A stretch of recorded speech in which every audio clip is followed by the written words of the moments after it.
It's now time for center stage. Today's guest, I see him joining us here in the over on the stage. There is Mark LaRue. He knows all about cutting through the noise, like we talked about earlier this morning, and connecting with people. Mark LaRue is here today, and I got to get my button ready. Where the hell is it? There it is, Mark. Good shaking. What's up, Mark? This is Mark. Like I've got to tell you, right? Like I'm over here in Europe, and I'm thinking we're doing something definitely wrong. I don't know what you all have been on this morning since you woke up. I don't know what you've had for breakfast, but you're on another level. I'm just going, there's no wonder that Americans just get, and North Americans, Canadians get That's shit it, done. brother. You are joining the biggest fucking morning show on the planet. We get up every single day to help people like you and help people who are our audience better not hit the snooze button. Mark is an expert in personal storytelling. Yep, true story. And he's an expert in communication. He's helped leaders all over the world except for John Anderson connect with their audience, build trust, and drive change. Mark, welcome to the show, brother. Happy to have you here. Now, you've been in the game for many years. You help leaders communicate with clarity and impact, but your journey started, and Johnny, ears perk up, pal. Mark's journey started as a dyslexic kid with ADD. Oh, feeling talk to me, baby. Feeling like his... Cut him loose. Yes, Marty.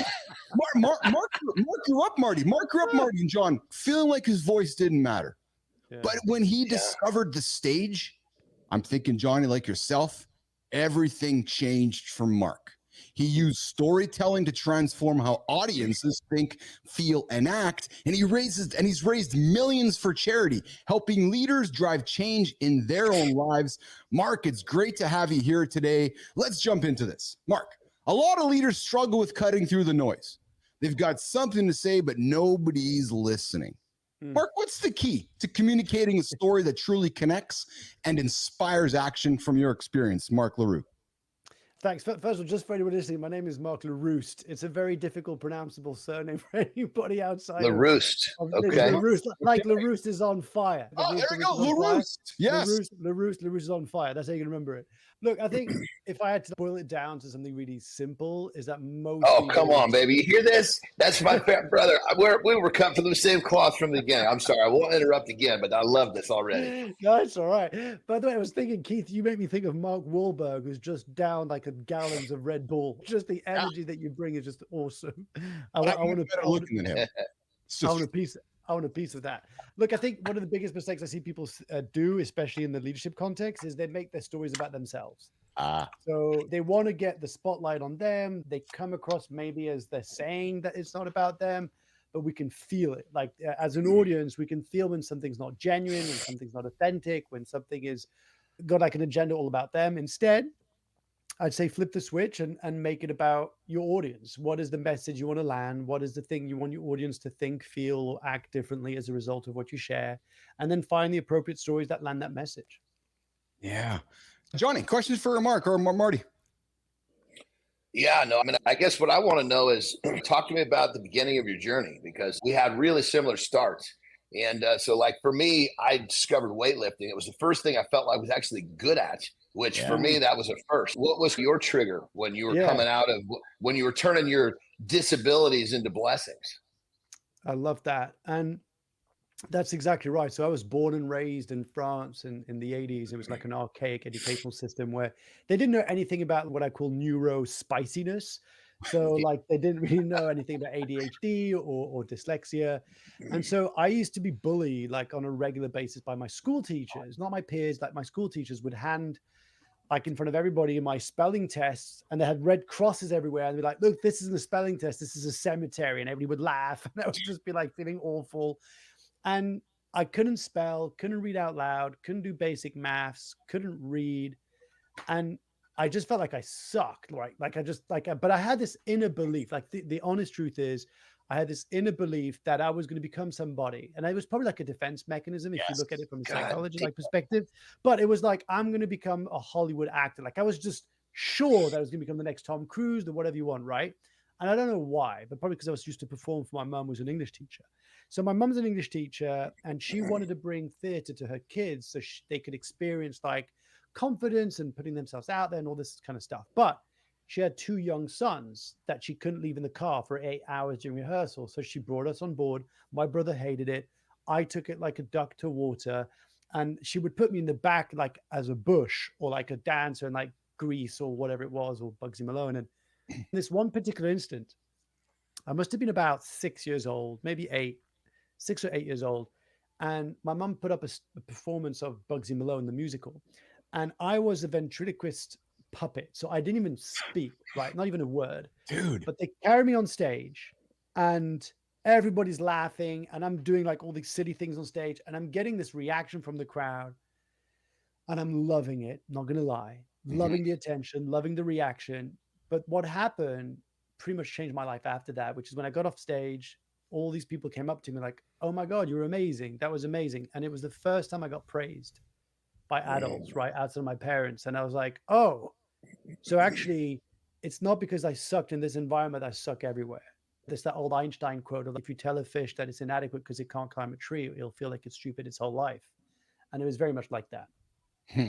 Mark, some people would say that storytelling isn't that important, but it's the results that actually speak for themselves.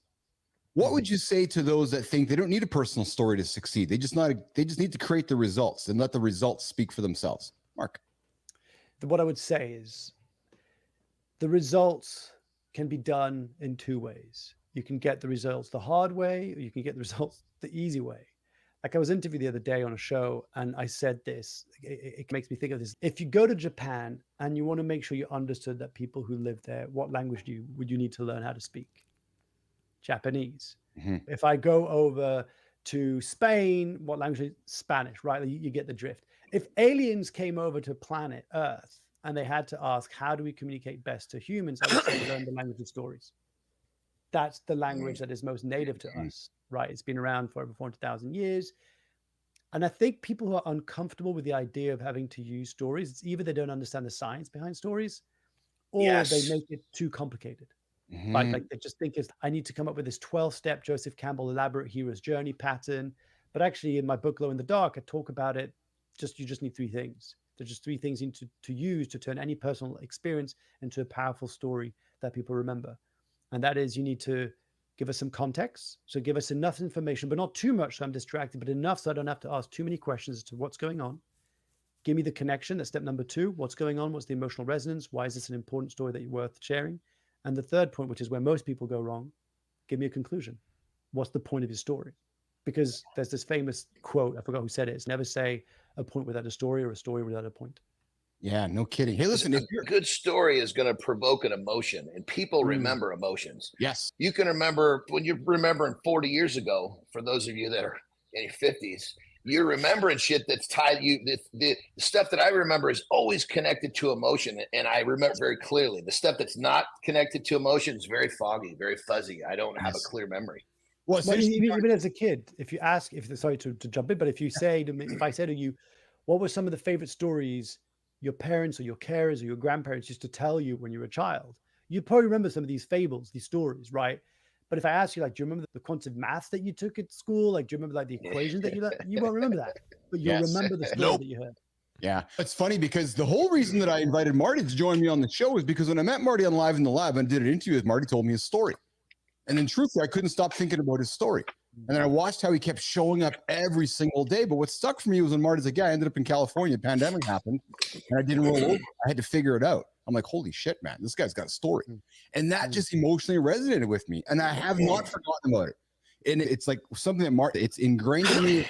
That's a core attribute that I think of when it comes to Christopher Martin. This resilience, this discipline, this holy shit, man, I'm stuck. I got to figure it out. And he did.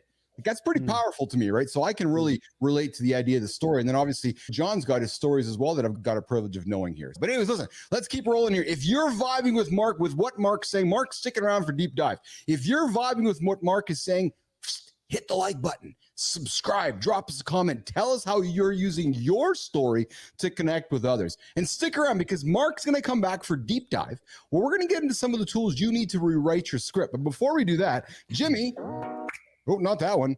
We got this. We got Marty coming up for the Fit Tip, bottom of the hour. He's got some fitness advice to get you guys through the day today. Let's do it, Marty.